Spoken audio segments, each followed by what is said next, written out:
Arno Gabalin, D.L. Moody, William Blackstone and Cyrus Schofield. In this session we're going to focus on Blackstone and Schofield. William Blackstone was an influential evangelist, a lay worker of the Methodist Episcopal Church, and a financier and benefactor. He became an enthusiastic disciple of Darby. In 1887 he wrote a book on biblical prophecy called Jesus is Coming, which took a premillennial dispensational view of the Second Coming and emphasized the Jews had a biblical right to Palestine and would soon be restored there. Blackstone became one of the first Christian Zionists in America, like Heschler in Britain, to actively lobby for the Zionist cause. Blackstone took the Zionist movement to be a sign of the imminent return of Christ, even though its leadership, like Herzl, were agnostic.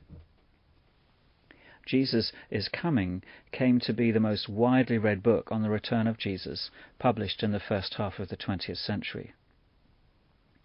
In 1891, Blackstone lobbied the US President Benjamin Harrison with a petition signed by no less than 413 prominent Jewish and Christian leaders, including John and William Rockefeller. The petition called for an international conference on the restoration of the Jews to Palestine. The petition came to be known as the Blackstone Memorial, offered this solution. Why not give Palestine back to them, the Jews, again? According to God's distribution of the nations, it is their home, an inalienable possession from which they were expelled by force. Why shall not the powers which under the Treaty of Berlin in 1878 gave Bulgaria to the Bulgarians and Serbia to the Serbians now give Palestine back to the Jews? Although President Harrison did not act upon the petition, it was nevertheless pivotal in galvanizing Christian and Jewish Zionist activists in the United States for the next 60 years. Justice Louis Brandeis, the first Jewish justice of the U.S. Supreme Court, who led the Zionist movement in the United States from 1914, became a close friend of Blackstone. During his lifetime, Jewish Zionists honored Blackstone more times than any other Christian leader. On one occasion, Brandeis wrote, "You are the father of Zionism as your work antedates Herzl." What Blackstone expressed in his speeches, books and petitions, Schofield was to systematize and canonize in his reference Bible. Schofield may be regarded as the most influential exponent of dispensationalism following the publication of his Schofield Reference Bible by the Oxford University Press in 1918. Clarence Bass notes the parallel between Schofield's notes and Darby's works only too clearly reveals that Schofield was not only a student of Darby's works, but that he copiously borrowed ideas, words and phrases. The combination of the attractive format, illustrative notes, cross-references, was to lead both critics and advocates to acknowledge his Bible to have been the most influential book among evangelicals during the first half of the 20th century. In the 1890s, during Schofield's pastorate in Dallas, he was also head of the Southwestern School of the Bible. This was the forerunner of Dallas Theological Seminary, which became dispensationalism's most scholarly institution. The seminary was founded in 1924 by one of Schofield's disciples, Louis Berry Schaffer, who also became Schofield's most influential exponent. Schaffer wrote the first systematic pro-Zionist dispensational theology, running to 8 large volumes. And shortly before his death, Schaffer described his greatest academic achievement in these terms. It goes on record that the Dallas Theological Seminary uses, recommends, and defends the Schofield Bible. It is perhaps therefore not surprising that Dallas Theological Seminary has remained the foremost institution to promote dispensational Christian Zionism. And this is especially true through the writings of some of its faculty and former students, Charles Ryrie, Charles Dyer, John Walvoord, and Hal Lindsey. For Christian Zionists, the founding of the State of Israel in 1948 naturally came to be seen as the most significant fulfillment of biblical prophecy, the greatest piece of prophetic news that we have had in the 20th century, as one put it.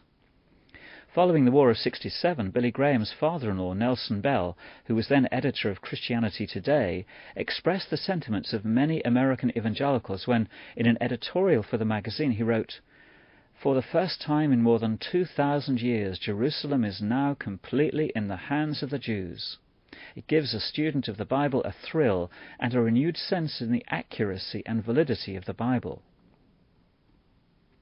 In 1976, a series of events brought Christian Zionism to the forefront of US mainstream politics.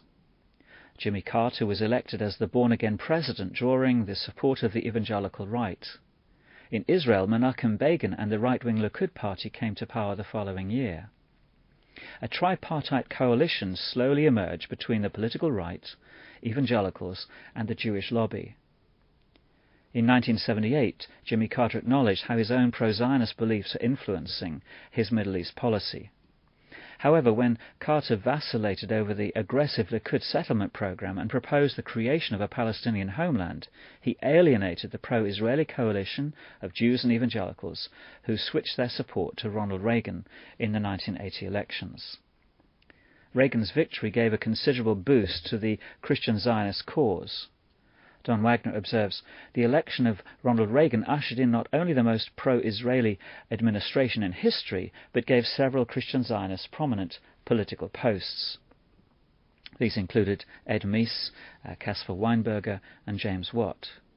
White House seminars became a regular feature of Reagan's administration, bringing leading Christian Zionists such as Jerry Falwell, Mike Evans, and Hal Lindsey into direct personal contact with national and congressional leaders. For example, in 1982, Falwell was invited by Reagan to a briefing of the National Security Council on the possibility of nuclear war with Russia. Lindsey also claims Reagan invited him to speak on the subject of war with Russia to Pentagon officials. In a personal conversation reported in the Washington Post 2 years later, in 1984, Reagan elaborated on his personal convictions to Tom Dine, one of Israel's chief lobbyists working for the American Israel Public Affairs Committee. Quote, "You know, I turn back to the ancient prophets in the Old Testament and the signs foretelling Armageddon, and I find myself wondering if we're the generation that's going to see it come about. I don't know if you've noted any of those prophecies lately, but believe me, they certainly describe the times we're going through." While George Bush Sr., Bill Clinton, and George W. Bush do not appear to have shared the same dispensational presuppositions of either Jimmy Carter or Ronald Reagan, they nevertheless have maintained, however reluctantly, the strong pro-Zionist stance of their predecessors. This is largely due to the influence of the Zionist lobby, considered by many to be the most powerful in the United States. 3 Christian leaders in particular have been given a White House platform by Reagan, have probably achieved more than any other in the last 40 years to ensure that American foreign policy remains pro-Zionist. They're Jerry Falwell, Pat Robertson, and Hal Lindsey. In this session, we're simply going to focus on Jerry Falwell. In the next session, we shall examine the views of Hal Lindsey in more detail. Early in his ministry, Jerry Falwell shunned politics. His view changed completely in 1967 with Israel's Six-Day War. He entered politics and became an avid supporter of the Zionist state.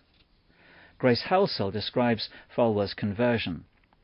The stunning Israeli victory made a big impact not only on Falwell but on a lot of Americans.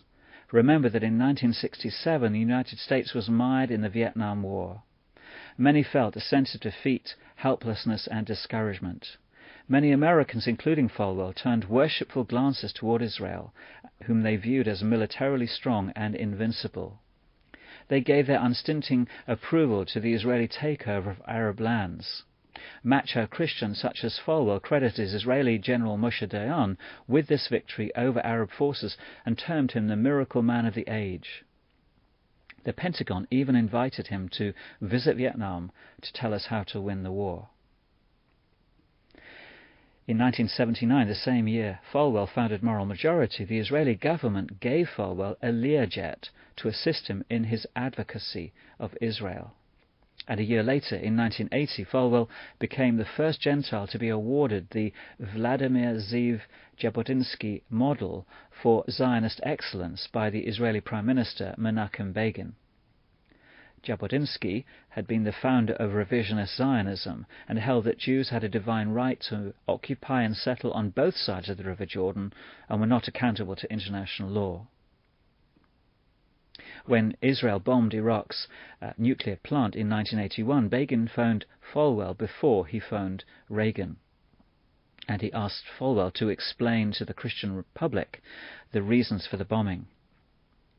During the 1982 invasion of Lebanon, Falwell defended Israel's actions. When the massacres occurred at the two Palestinian camps, Falwell just mimicked the Israeli line. The Israelis were not involved. And even when the New York Times was giving eyewitness accounts of Israeli flares sent up to help the phalangists go into the camp at night, Falwell was saying, that's just propaganda. March 1985, Falwell spoke to the Conservative Rabbinical Assembly in Miami and pledged to mobilize 70 million conservative Christians for Israel. In an interview with the Washington Post in 1999, Falwell described the West Bank as an integral part of Israel. Pressing Israel to withdraw, he added, would be like asking America to give Texas back to Mexico to bring about a good relationship. It's ridiculous. Falwell has succeeded, probably better than any other contemporary Christian leader, to ensure that his followers recognize that their Christian duty involves providing unconditional support for the State of Israel. While Jerry Falwell may be one of the most influential Christian Zionists, he is also a figurehead, together with Pat Robertson, for a much wider alliance of influential, fundamentalist Christian leaders and best-selling authors. These include Zola Levitt, Oral Roberts, Mike Evans, Tim LaHaye, Kenneth Copeland, Paul Crouch, David Wilkerson, Ed McAteer, Jim Baker, Chuck Missler, and Jimmy Swaggart, all of whom have taken a pro-Zionist stance in their writings or broadcasts.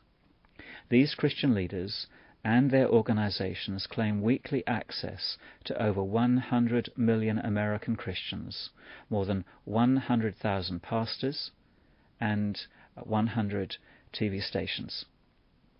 They form a broad and immensely powerful coalition which is both shaping and driving US foreign policy on the Middle East, as well as Christian support for Israel.